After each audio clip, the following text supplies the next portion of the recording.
길을 가던 한 여성이 그만 강도를 만나게 되었습니다. 실제 있었던 일이기도 한데요. 이 여인을 이 강도가 마구 때렸습니다. 또 총으로 위협도 하기도 하였습니다. 옷을 찢기도 하였습니다. 얼굴을 얻어맞고 쓰러지게 되었는데, 괴한에게 길바닥에서 질질 끌려가면서 상처를 입었음에도 불구하고 이 여인이 놓지 않았던 한 가지가 있었습니다. 핸드백이었습니다. 핸드백을 빼앗기지 않기 위하여서 필사적으로 저항하고 버텼습니다. 강도는 이 핸드백을 빼앗으려고 했는데 이 여인은 이 핸드백을 결단코 빼앗길 수 없었습니다. 아무리 때리고 짓밟아도 핸드백을 놓지 않게 되자 겁신한 강도는 결국 그만 스스로 포기하고 도망쳐버리게 되었습니다. 그녀가 그토록 처절하게 버틴 것은 핸드백이 정말 값이 많이 나가는 수천만 원이나 되는 그런 명품 핸드백이 되어서도 아니었고, 그 핸드백에 정말 귀중한 보석이 담겨져 있어서도 아니었습니다. 그 핸드백에 수만 달러의 그런 수표가 들어있어서도 아니었습니다. 핸드백 속 소지품 중에 하나인 핸드폰을 뺏기지 않고 싶어서였다. 나중에 그녀는 이렇게 고백하고 있습니다. 이 핸드폰에는 딸 아이의 동영상이 들어있었습니다. 옹알이를 하다가 엄마 하며 웃는 모습을 찍은 그런 동영상, 사진, 또 일상의 모습들, 이런 것들이 담겨져 있었어요. 그 젖먹이 딸은 지금 이 세상에 없습니다. 암으로 죽었습니다. 엄마가 사건을 당한 날이 딱 10주째 되는 날이었다라고 해요. 그 끔찍한 폭행을 당하면서도 핸드백 속에서 손을 놓지 않았던 이유는 불쌍한 딸이 남기고 가였던 마지막 기억, 그 추억, 그것이 그 핸드폰에 담겨져 있었기 때문이었습니다. 그 무지막지한 괴한과 싸워서 물리친 엄마의 힘, 이것은 어디서 나온 것일까요? 아마도 딸을 너무나도 사랑하는 그런 마음이겠죠. 마지막 남은 딸의 기억을 빼앗기지 않기 위함이었습니다. 그래서 그 엄마는 옷이 찢기고 몸에 상처를 입고 품위를 잃고 수치를 당하고 죽음의 위험까지도 감수하면서 끝까지 그 핸드백을 놓지 않았던 이유였다라고 폭스뉴스는 그렇게 이야기하고 있습니다. 여러분, 저는 이 기사를 읽으면서 이런 생각이 들었습니다. 이 여인이 끝까지 쥐고 있었던 핸드백, 우리들에게도 우리가 끝까지 쥐고 가야 될 것이 있지 않을까? 올 한 해 어떤 순간에도 우리가 놓지 말고 꼭 쥐고 가야 될 그것은 과연 무엇일까요? 오늘 하나님께서는 우리들에게 귀한 말씀을 하고 있습니다. 우리들이 쥐고 가야 될 것이 무엇인지 바로 보고 또 바로 쥐고 가라 말씀하고 있죠. 사랑하는 성도 여러분, 2022년도 여러분들은 어떤 무엇을 이 신년 벽두에 꼭 쥐고 가고 싶습니까? 오늘 우리가 다시 한번 우리 마음에 새기고 귀하게 묵상할 수 있는 그런 귀한 시간이 되길 주님의 이름으로 축원합니다. 이스라엘 백성들은 오늘 성경 본문에 보니까 르비딤이라고 하는 곳에 장막을 치고 그곳에 정착을 하게 되었습니다. 그런데 한 가지 문제가 발생하게 되죠. 백성들이 마실 물이 없어서 갈증에 시달리게 되었습니다. 가축을 먹일 물도 없었고 이렇게 물이 없게 된다고 하면 언제 죽을지도 모릅니다. 그래서 이스라엘 백성들은 이렇게 원망을 합니다. 우리들을 다 여기서 죽일 작정인가? 아니, 인도하려고 하면 똑바로 인도해야지. 그리고 우리가 그냥 애굽에서 그냥 잘 먹고 잘 살게 내버려 두지, 왜 이곳까지 우리를 불러들여서 이곳에서 물이 없어서 다, 그것도 그 하찮은 물이 없어서 다 죽게 만들고 있느냐? 이렇게 대들고 다툼이 일어나고 시험이 일기 시작하였어요. 하나님이 함께하고 있음에도 불구하고 그 하나님을 믿지 못하고 불평하고 시험하고 있었다라고 하는 것입니다. 그래서 오늘 성경에 보면 이 지명에 대해서 두 가지 이름으로 그렇게 지명을 표기하고 있습니다. 무리바, 다투었다. 각주에 보면 다툼이라고 나와 있습니다. 그리고 또 이 지명에 대해서 마사, 시험이었다라고 이름을 붙여놓고 있습니다. 1절에 보니까 주님의 명령대로라고 하는 말씀이 집중하고 싶습니다. 이 말씀은 주님이 물이 없음을 이미 알고 있었고 이곳으로 하나님께서 인도하셨음을, 이끌으셨음을 볼 수가 있습니다. 무리바 마사의 반석을 통하여 알려주고자 하는 주님의 메시지가 있겠죠. 물이 없는 곳으로 인도한 주님의 의도가 있지 않겠습니까? 왜 이 사건을 일으키셨을까요? 여러분, 어떤 반석이 이스라엘 백성들 가운데 쪼개지기를 하나님께서는 원하고 있었던 것입니까? 출애굽기 17장 1절, 주님의 명령대로 진을 옮겨가면서 이동하였다. 그들은 르비딤에 진을 쳤는데, 하나님의 말씀에 따라서 모세가 옮겼던 진이 여러분 르비딤이라고 하는 곳입니다. 르비딤이라고 하는 그 원래의 뜻은 원기 회복이라고 하는 말입니다. 하나님께서 그 진을 하나님의 의도대로 옮기셨던 이유는 이스라엘 백성들에게 목이 말라서 죽으라고 하는 것이 아니라, 물이 없어서 죽으라고 하는 것이 아니라 오히려 반대입니다. 원기 회복을 시키기 위하여서 무리바로 마사로 인도하셨다라고 하는 것이죠. 그런데 사람들의 눈에는 이것이 보이지 않아요. 참으로 안타깝습니다. 말씀 6절, 너는 그 바위를 쳐라. 그러면 거기에서 이 백성이 마실 물이 터져 나올 것이다. 그 지명이 무리바입니다. 다툼의 바위라고 했습니다. 왜, 무엇 때문에 다툼이 되었는지, 무리바가 되었는지 우리는 알아야만 됩니다. 목이 말라서 필요한 것을 얻을 수가 없어서, 아니면 하나님을 믿을 수가 없어서, 그래서 다툼, 무리바가 된 것입니까? 여러분, 우리 안에도 이 다툼이 끊이지 않고 일어나잖아요. 그러나 안타깝게도 우리는 이 다툼에서 늘 실패하고 패배자가 됩니다. 승리가 아니라 패배를 맛보고 있습니다. 하나님이 무리바에서 깨트리기 원하셨던 것이 있습니다. 그래서 승리자가 되길 원하셨습니다. 그것은 무엇입니까? 반석이 아니었죠. 단단한 내 자아의 반석이었습니다. 나라고 하는 고정관념이었죠. 내가 주인이 되는 반석, 이 무리바의 단단한 반석이 하나님께서는 깨어지고 부서지기를 원하셨습니다. 내가 앞서니까, 내가 늘 주인이 되니까 늘 다툼이 있었죠. 한번 생각해 보세요. 내가 깨지고 내가 죽는 현장, 내가 부서지는 곳에는 여러분 다툼이 아니라 은혜가 존재했죠. 그러나 내가 깨지지 않는 곳, 늘 다툼만이 존재하였습니다. 그것이 바로 우리 삶 가운데 무리바의 현장이었습니다. 어찌 우리가 광야에서 물을 발견할 수 있겠어? 내 생각이 앞섭니다. 막대기로 바위를 쳐서 그 반석을 깨트렸다 한들 거기서 물이 나올 수가 있겠어? 내 이성과 합리성에 반합니다. 믿음보다 여전히 내 자아가 앞서고 있었죠. 이것이 바로 우리의 이스라엘의 생각이고 가치이고 믿음이었습니다. 이 생각과 가치는 오늘도 동일하게 이어지고 있습니다. 하나님의 주권을 인정하지 못하였습니다. 어찌 우리가 이 지팡이를 들고 싸우면 이길 수가 있겠어? 그 다음에 아말렉과 싸움을 벌이게 되는데 하나님은 지팡이를 들라고 합니다. 지팡이가 들려지게 된다라고 하면 승리가 이루어지고 있어요. 우리가 어찌 여리고성을 무너뜨릴 수가 있겠어? 안 된다라고 하는 생각이었습니다. 하나님이 이스라엘 백성들에게 훈련을 시킨 것은 끊임없이 그들의 자아, 고정관념, 단단한 그 고정관념을 깨부수는 작업이었어요. 여러분, 우리들이 가지고 있는 이 고정관념은 무엇입니까? 나는 안 돼입니까? 나의 능력, 내 실력으로는 안 돼입니까? 우리 가정은 안 돼. 도저히 될 수가 없어. 예전에 저도 그렇게 생각하였는지도 모르겠습니다. 우리 자녀들은 안 돼. 내 남편은 도저히 불가능이야. 내 남편은 도저히 바뀌어질 수가 없어. 여러분, 안 돼입니까?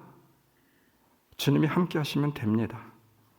있지도 않고 먹을 것도 없을 것 같은 생수가 터지게 되는 것이죠. 안 되는 것은 내가 안 되는 것이지 하나님도 안 되는 것일까요? 여러분, 하나님은 됩니다. 하나님이 하시면 됩니다. 주님이 붙들면 됩니다. 바뀔 수가 있어요.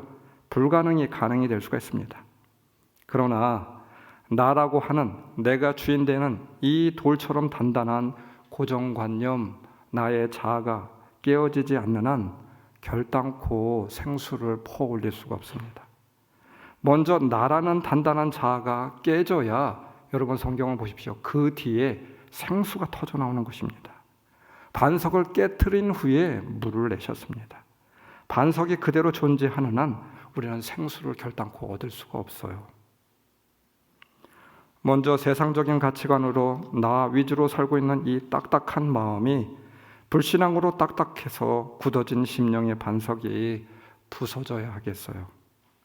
다른 무엇이 나를 넘어지게 하고 아프게 하는 것이 결단코 아닙니다. 나 때문에 넘어지는 것이죠. 내가 앞서고 내가 주인이 되니까 다툼, 갈등이 있었던 것입니다. 내가 깨지고 내가 낮아지는 것, 거기에는 은혜가 존재하는 것이죠. 다툼이 아닙니다. 기억하십시오. 나라고 하는 반석에 깨어지지 않는 한 우리는 결단코 그 생수를 퍼 올릴 수도 없고 먹을 수도 없습니다. 또 깨어져야 될 반석이 있습니다. 주님의 기적을 보며 이제까지 우리가 살아왔지만, 주님을 믿는다고 고백하지만 불기둥, 구름기둥으로 만나로 매일같이 양식을 삼고 있습니다. 이 전장의 장이 여러분 만나를 내리는 장입니다. 하나님께서 물을 어느 곳에 가든지 내리셨습니다. 불기둥으로 구름기둥으로 늘 함께 하셨습니다. 그런데 거기까지입니다. 홍해를 건넜습니다. 하루하루가 주님의 도움이 없이는 살 수가 없습니다. 그뿐입니까? 이스라엘을 바로의 손에서, 이집트의 손에서 구원하였습니다. 하나님의 백성으로 삼아주셨죠. 죄된 백성을 구원하여 주었습니다. 십자가의 은혜로 살게 되었습니다. 그 은혜가 얼마나 크고 감사한지, 그 은혜가 얼마나 깊고 넓은지. 그런데 문제는 이제는 딱딱해졌습니다. 시간이 지나고 은혜에 익숙해지자 처음의 감동과 사랑을 잊어버리게 되었습니다. 은혜는 온데간데 없이 사라져버리고 불평만 남았습니다. 다툼만 남았습니다. 만나도 불기둥도, 그리고 어제의 홍해의 갈라짐도, 치유의 역사도 무감각해지고 희미해졌습니다. 시간이 지남에 따라 은혜에 익숙해져서 어느덧 우리의 심령이 이스라엘과 같아졌습니다. 불평하고 시험하고 처음의 사랑이 식어져 버렸기 때문인 것이죠. 돌처럼 내 마음이 단단한 반석이 되어버렸던 것입니다. 코로나가 무서운 것이 아니죠. 그것이 두려운 것이 아닙니다. 가장 부끄럽고 슬픈 것은 처음 마음을 잃고 있는 것이죠. 처음의 마음을 잃고 살아가는 것입니다. 나이를 자랑하는 것이 아닙니다. 우리는 처음의 마음을 자랑을 하며 살아가야 되겠어요. 수요일 마태복음의 설교를 나누고 있습니다. 우리 성도들과 함께.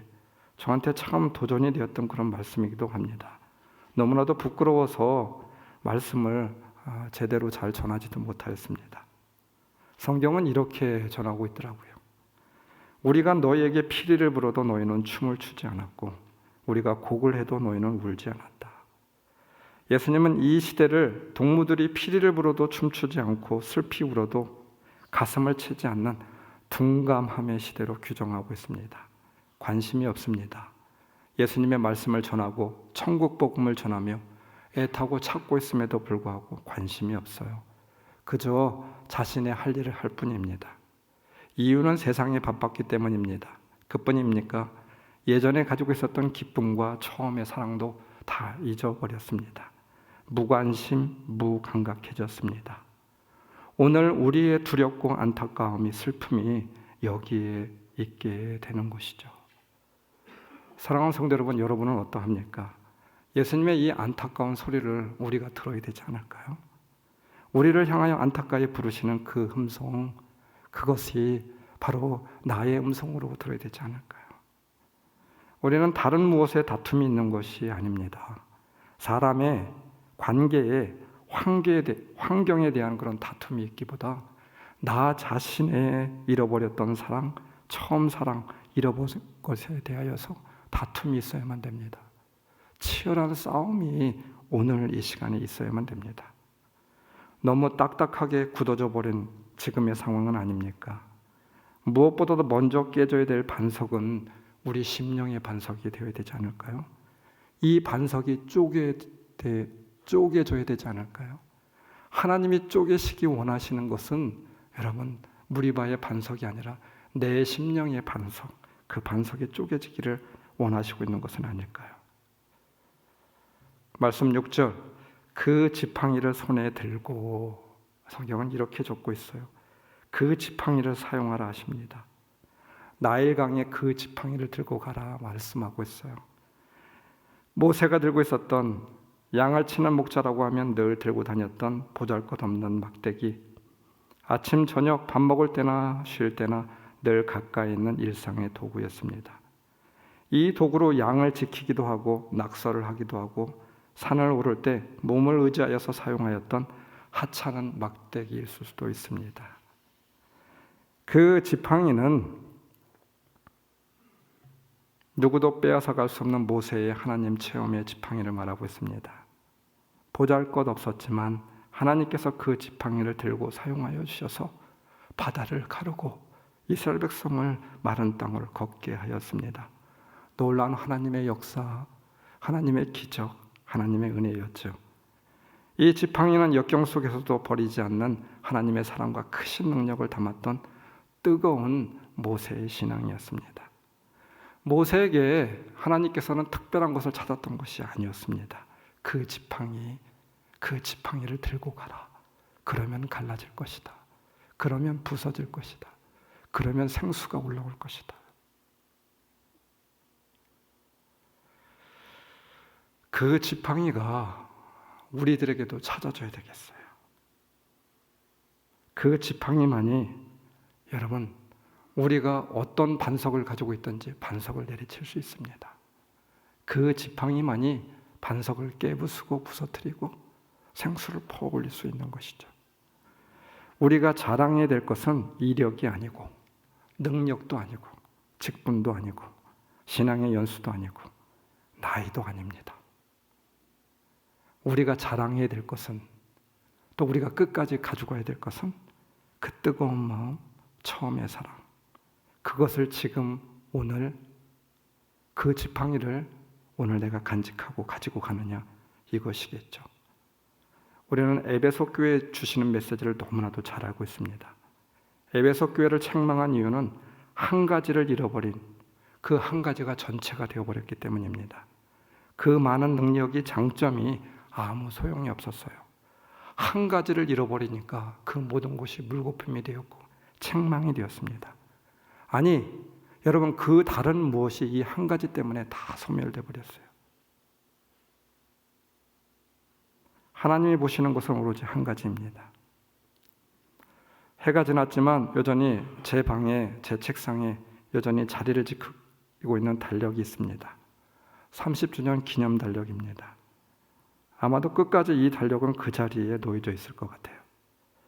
새 달력이 제작이 되어서 나누어 드렸지만 새 달력이 놓여져 있어야만 한 자리에 30주년 기념 달력이 올 한 해 그 자리를 지킬 것입니다. 그 달력의 겉표지는 우리 교회의 처음의 사진이 빛바랜 사진이 담겨져 있습니다. 너무 초라한 모습. 그러나 너무나도 귀한 그런 사진입니다. 고귀한 사진입니다. 그 처음의 모습을 늘 간직하고 살고 싶은 마음입니다. 그 열정, 그 사랑을 지키고 싶습니다. 잘 안 되기에, 잘 지켜지지 못하고 있음을 알기에 사진을 보고서라도 지키고 싶은 마음입니다. 그 자리를 지키려는 마음조차 잃어버릴까 봐 하는 두려운 그런 마음에서입니다. 사진으로나마 처음의 모습을, 처음의 마음을 지켜보려고 하는, 복귀하고자 하는 그런 마음일 수도 있습니다. 여러분, 무디어진 딱딱한 돌처럼 굳어진 우리의 심령을 한번 들여다보십시오. 그리고 깨트려야 되지 않을까요? 이제는 부서져야 되지 않을까요? 그래야 우리 삶 가운데, 우리 영혼 가운데 생수를 퍼올릴 수 있지 않겠습니까? 왜 우리 영혼이, 우리 삶이 기갈을 맞이하고 있습니까? 다른 무엇이 아니에요.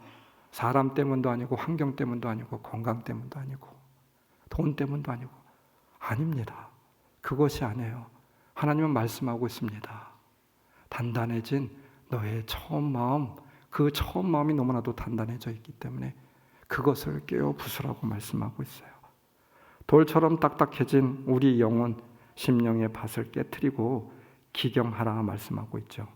처음의 사랑, 처음의 마음이 다시 복귀될 수 있는 우리 좋은 교회와 성도 여러분들이 다 될 수 있기를 주님의 이름으로 축원합니다. 주목하여 살펴야 될 말씀이 있습니다. 그리고입니다. 그리고 나일강은 친 그 지팡이를 들고 가거라. 왜 나일강을 친 지팡이여야만 됩니까? 여러분, 일반 지팡이를 들고 가면 안 됩니까? 물론 일반 지팡이로도 가능합니다. 그리고 지팡이가 아니라 다른 무엇으로도 가능합니다. 오늘 말씀에서 그리고가 참으로 중요합니다. 그리고 무엇인가요? 나일강을 친 지팡이라고 하였습니다. 나일강은 친 그 지팡이를 들고 가라고 한 이유가 있습니다. 두 가지 이유 때문입니다. 첫 번째는 주님임을 드러내시려고입니다. 알게 하려고입니다. 나일강의 지팡이가 보여주었던 것, 사용하시면서 하신 말씀이 있었죠. 출애굽기 7장 17절. 그래서 주님께서 말씀하시기를 이제 주님께서 친히 주님이심을 임금님께 기어이 알리고야. 출애굽기 14장 16절. 너는 지팡이를 들고 바다 위로 너의 팔을 내밀어 바다가 갈라지게 하여라. 그러면 이스라엘 자손이 바다 한가운데로 마른 땅을 밟으며 지나갈 수 있을 것이다. 말씀 18절. 비로소 내가 주님임을 알게 될 것이다. 내가 주님임을 알게 될 것이다. 때로 인생에 우리는 마사의 환경을 만나게 됩니다. 시험입니다. 마른 삶의 광야를 걷고 있고 영혼의 깊은 마사의 도전에 직면하게 되죠. 시험이 되는 상황입니다. 삶과 영혼의 가뭄을 만나게 됩니다. 타들어가는 목마름을 경험하게 됩니다. 아무리 발버둥 쳐도 헛수고입니다. 모든 방법이 숲으로 돌아가는 마사입니다. 자이든 아니면 외부의 상황에 의하든 아니면 하나님의 허락하신 이유에서든 우리 삶 가운데 우리는 마사를 피해갈 수 없습니다. 그러나 이러한 마사의 상황을 허락한 이유가 있어요. 주님이 우리에게 마사에서 알려주고자 하는 메시지가 있습니다. 믿음의 공식이 있어요. 무엇입니까? 모든 것 빼기 마이너스 예수님은 바로 제로, 0이다라고 하는 것입니다. 그리고 반대로 예수님 더하기 제로, 0은 바로 모든 것이다 라고 하는 사실이죠. 그렇지 않습니까? 우리는 그렇게 믿고 살아가는 사람들입니다. 모든 것을 가지고 있다고 하여도 거기에서 예수님이 없다라고 하면 그것은 제로입니다. 반대로 모든 것이 우리는 가지고 있지 않다 할지라도 예수님이 있다고 하면 그것은 바로 모든 것이 되는 것이죠. 성경은 설명을 하고 있어요. 아무리 많은 것을 가진 사람이라도 부족함이 없는 모든 것을 가지고 있다 할지라도 예수님을 얻지 못했습니다. 그 인생은 초라한 인생이 될 수밖에 없고 실패한 인생입니다. 아무것도 남지 않는 인생이 되는 가련한 그런 인생이 될 수밖에 없습니다. 그래서 모든 것에서 예수님이 빠지면 그 결론은 제로입니다. 이것이 바로 마사의 증명이고 마사가 필요한 이유이기도 하죠. 너희는 먼저 그의 나라와 그의 의를 구하라. 그리하면 이 모든 것을 너희에게 더하시리라. 우리 하나님의 자녀들에게, 약속의 자녀들에게 시험을 주시는 것은 그럴 만한 가치가 있습니다. 시험이 어디로부터 오든 그것은 중요하지 않습니다. 그럴 만한 시험에는 가치가 있습니다. 지난주에 제 마음에 뜨거운 감동으로 자리하였던 신앙의 책 한 권이 있어요. J.D. 그리어라고 하는 목사님이신데 노스캐롤라이나에서 목회를 하고 있는 아주 유명하신 목사님이십니다. 이분이 인생 어떻게 살 것인가 라고 하는 책을 쓰시게 되었는데 참 너무나도 감동이 되었어요. 이 책 가운데 골판지 신앙 간증에 대해서 말하고 있습니다. 여러분, 골판지 간증이라고 하는 거 혹시 들어보셨습니까? 간단히 이야기한다라고 하면 찬양이 이렇게 나오게 되고 울려 퍼지는데 사람들이 골판지나 스케치북 하나를 들고 나오게 됩니다.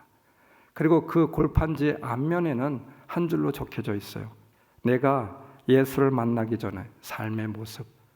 그 한 문장이 적혀져 있습니다. 예를 들면 이런 것입니다. 상처받고 고독했다. 타인에 의하여서 얽매였다. 나를 혐오했다. 잠시 후에 그 골판지를 뒤집습니다.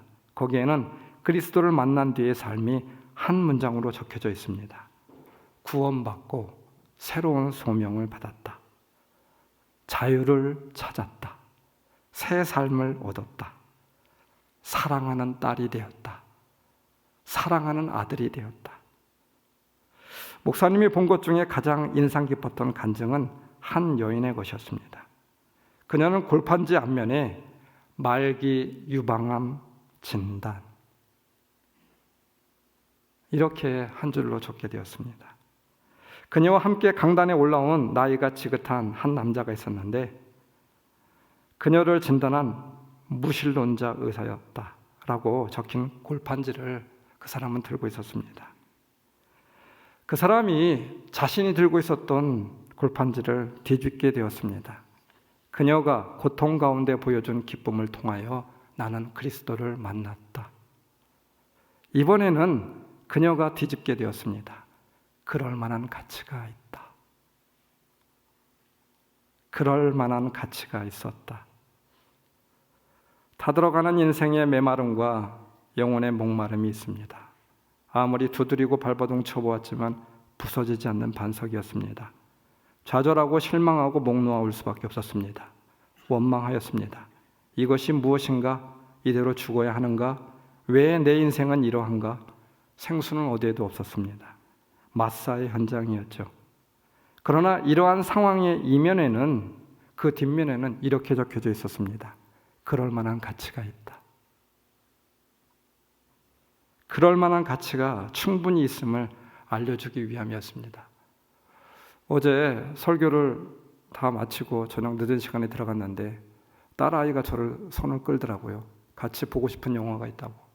그래서 신앙의 영화였던 오두막이라고 하는 영화를 보게 되었습니다. 참 감동이었습니다. 제가 얻었던 메시지는 그럴 만한 가치가 있다.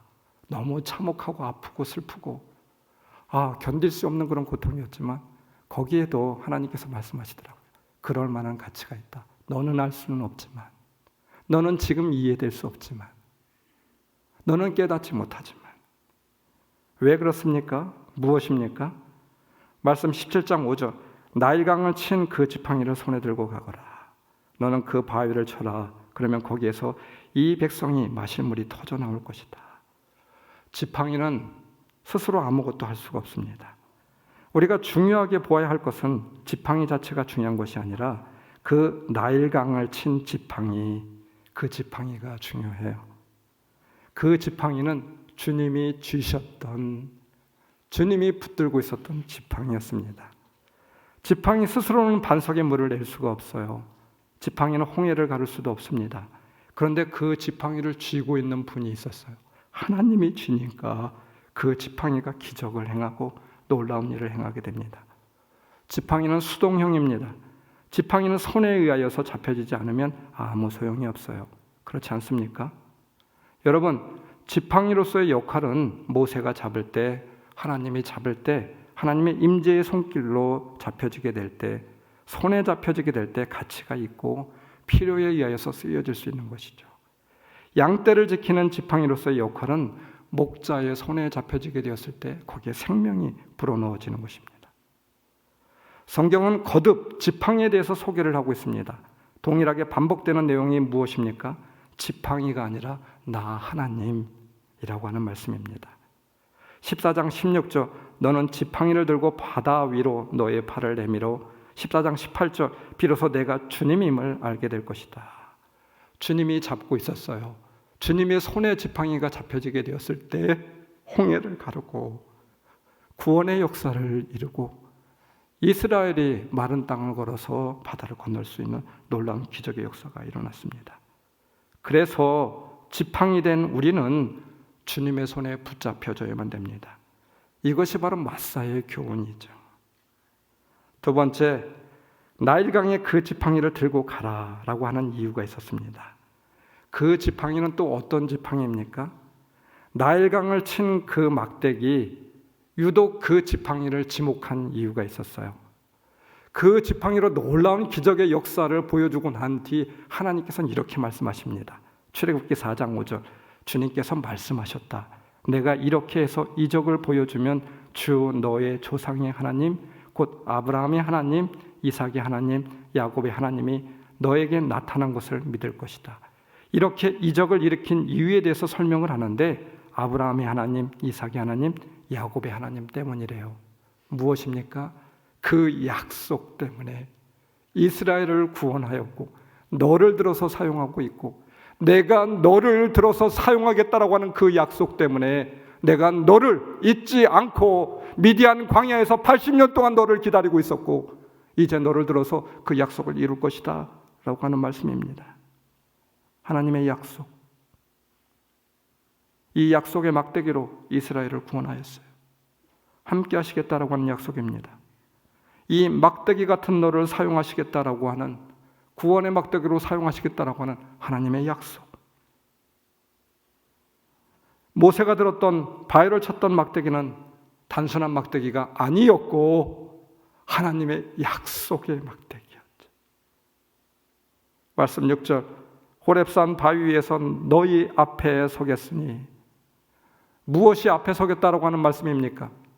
하나님의 약속이 앞에 서면 된다 이 말입니다. 약속하시고 함께 하시겠다라고 하는 말씀이죠. 그러면 이루어진다라고 하는 것입니다. 창세기 15장 18절, 내가 너와 언약을 세우고 내가 너를 들어서 너의 자손을 들어서 축복하겠다. 내 후손들을 축복하겠다. 왜 축복합니까? 하나님의 약속이 있기 때문에. 하나님이 약속하셔서 하나님이 함께 하시겠다라고 하는 그 약속이 있기 때문에 그래서 축복이 이루어지는 것입니다. 나일강을 친 그 지팡이, 약속의 지팡이였죠. 그 약속의 지팡이가 우리들에게도 들려주면 됩니다. 하나님의 약속이 내 앞에 있으면 됩니다. 하나님의 약속이 내 앞에 가면 됩니다. 여러분, 하나님의 약속이 여러분 앞에 가게 하십시오. 다른 무엇보다도 우리 앞에, 우리 인생 앞에, 우리의 허다한 계획과 일들 앞에 하나님의 약속이 앞서기를 원합니다.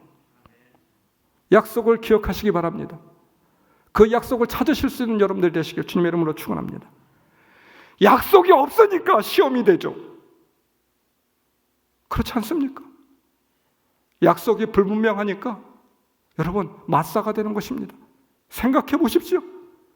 우리에게 있는 문제가 아버지 앞에서 있는 그 약속이 없으니까 그것이 문제가 되고 있는 것이죠. 약속이 확실하고 약속을 오늘 붙들고 있으면 맞사가 될 수가 없습니다.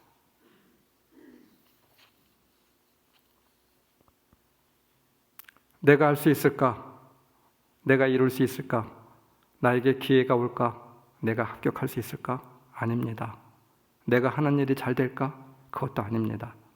내가 오늘 쥐고 있는, 내가 경영하고 주체가 되고 있으니 불평불만이고 시험이 되지만, 내가 한다고 하니까 두려운 일이지만 내가 하나님의 자녀이고 하나님의 약속이 나에게 함께하고 있고 그 하나님의 약속이 나를 이끌어갈 것이다. 이것이 분명하다고 하면 우리는 두려워할 필요가 없습니다. 말라빠진 지팡이라 할지라도 하나님이 쥐시고 일하심을 믿으십시오. 하나님의 약속을 믿고 가는 것이죠. 일하시는 분은 하나님이십니다. 너는 그 바위를 쳐라. 모세가 들고 있는 그 지팡이 자체는 어제나 오늘이나 다름이 없습니다. 보잘것없는 지팡이였습니다. 그러나 나일강을 친 그 막대기는 다릅니다. 우리는 그 약속의 지팡이로 반석을 내리칠 수 있고 그 약속의 막대기를 가지고 우리는 진군하고 앞으로 나아갈 수 있습니다. 그리고 우리는 터져나오는 그 생수를 볼 수가 있는 것이죠. 보네포 목사님이 선한 능력으로라고 하는 그런 가사를 적게 되었어요. 참 감동스러운 그런 찬양이고 가사입니다. 1944년 보네포 목사님 죽기 바로 일보 직전에 교수형을 당하기 일보 직전 겨울 어느 날 옥중에서 죽음을 앞두고 쓴 마지막 그런 시였습니다. 이 시에다 지그프리트 피에츠라고 하는 목사님의 곡을 붙여 부른 그런 찬송 고백인데요. 옥중에 있었지만, 죽음의 눈앞에 있었지만 보네포 목사님은 이렇게 노래했습니다. 선한 능력에 언제나 고요하게 둘러싸여서 보호받고 이루받는 이 놀라움 속에 여러분과 함께 오늘을 살기 원하고, 그리고 여러분과 함께 새로운 한 해를 맞이하고 싶습니다. 선한 능력에 우리는 너무 잘 보호받고 있고 믿음으로 일어날 일을 기대하고 있습니다. 하나님께서는 밤이나 아침이나 우리 곁에 계십니다. 또한 매일 새로운 날에 함께 하십니다. 옛 것이 여전히 우리의 마음을 괴롭게 하고 어두운 날들의 무거운 짐은 여전히 우리를 누르지만, 오 주님, 내몰려버린 우리의 영혼에게 당신께서 준비해 놓으신 구원을 주옵소서. 선한 능력에 우리는 너무 잘 보호받고 있으며 믿음으로 일어날 일들을 기대하고 있습니다. 하나님께서 밤이나 아침이나 우리 곁에 계십니다. 또한 매일 새로운 날에 함께 하십니다. 당신께서 우리의 어두움 속으로 가져오신 그 촛불들이 오늘 밝고 따뜻하게 타오르게 해 주십시오. 우리가 다시 하나가 되게 하여 주옵소서. 우리는 압니다. 당신의 빛이 밤을 비추고 있음을. 선한 능력에 우리는 너무 잘 보호받고 있으며 믿음으로 일어날 일을 기대하고 있습니다. 하나님께서는 밤이나 아침마다 우리 곁에 계십니다. 또한 매일 새로운 날에 함께 하십니다. 제 마음을 울렸던 고백이 있는데요. 주여, 우리를 외면치 마시고 약속의 구원을 이루소서. 믿음으로 일어날 일을 기대하고 있습니다. 하나님의 약속으로 여러분과 함께 새로운 한 해를 맞이하고 싶습니다. 그 하나님의 약속으로. 여러분, 오늘 이 시간 여러분에게 주의 이름으로 요청합니다. 여러분과 함께 새해를 맞이하고 싶습니다. 그 하나님의 약속으로, 그 하나님의 약속을 붙들고 보네포 목사님처럼 믿음으로 일어날 일을 기대하며 나아갈 수 있는 귀한 성도들이 다 될 수 있기를 주님의 이름으로 축원합니다. 약속을 믿는 자 한 해를 열 수 있습니다. 2020년 알 수 없는 미래의 문은 하나님의 약속으로 열고 들어가는 것이죠.